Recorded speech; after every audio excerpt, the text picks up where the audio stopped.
So yesterday, being Father's Day, it all got me thinking, what if Darth Vader didn't need that mask to breathe?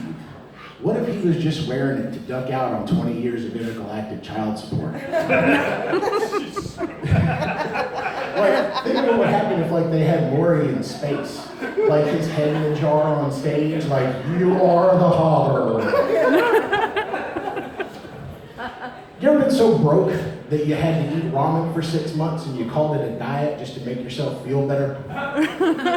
Well, there were some days that we were so broke that we'd roll up to diners and clean them out of complimentary crackers and jelly like we were a couple of condiment banditos.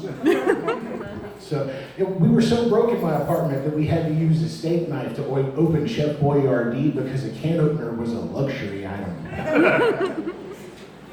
So, being broke, we had 8 people living in a 2-bedroom apartment in Somerville. I slept on a couch in the living room, opposite a crackhead on another couch. He often used it as his bathroom. I call him a crackhead because Coracetin and Robitussin junkie doesn't really roll off the tongue so well. It got so hot during the months that we didn't have power, which were pretty much all the odd months, that my couch earned its own nickname, Ham Couch. There was about 2 months there where all we had was a gallon of taco vodka and a Fight Club DVD. After 60 days of that, you are Tyler Durden. We were scheduling fights in the driveway at night. I was walking to work in the morning going, my name is Robert Paulson. My name is Robert Paulson. Woo! I was so broke that the same bottle of Dawn cleaned my dishes, my clothes, and my ass. We used Febreze on the laundry when we couldn't afford to go to the laundromat. I worked at McDonald's. If you do the both of those things at the same time, you smell like a Spring Meadow grease fire. The guy on the other couch wore so many of those little Christmas tree air fresheners, he looked like some kind of weird Santa Claus Mr. T hybrid. There was so much Axe body spray being used in that apartment that between our desperate asses trying to get laid and my buddy setting fire to spiders like a blowtorch, it smelled like a Hollister exploded.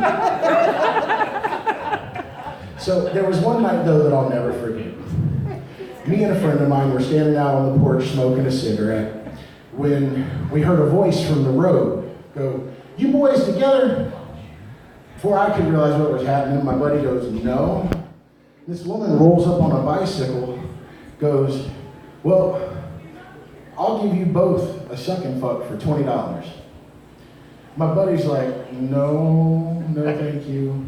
And she goes, "Well, how about both of you for $5? And I'm like, what? And he's trying to talk her out of it like she's some kind of beautiful person. And really, she's just sitting there, bug eyes and cracked lips. Oh yeah, that's And at this moment, I see that my aforementioned crackhead roommate is military crawling out of the apartment. He's got a cigarette in one hand, a beer in the other, and he passes out in the threshold right outside the door. At this point, I've got a decision to make. I spend my last $5 on ramen for the week, or I get some photos that'll last me a lifetime. The next morning, we showed him the photos. So my time's almost up. I'm going to leave you guys with a thought. Did you know that just anybody can go out and buy a handheld stop sign and an orange vest?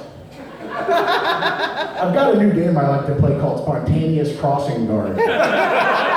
My record so far is 23 cars backed up on a one-way street. My name's Joey. Hope y'all have a good night.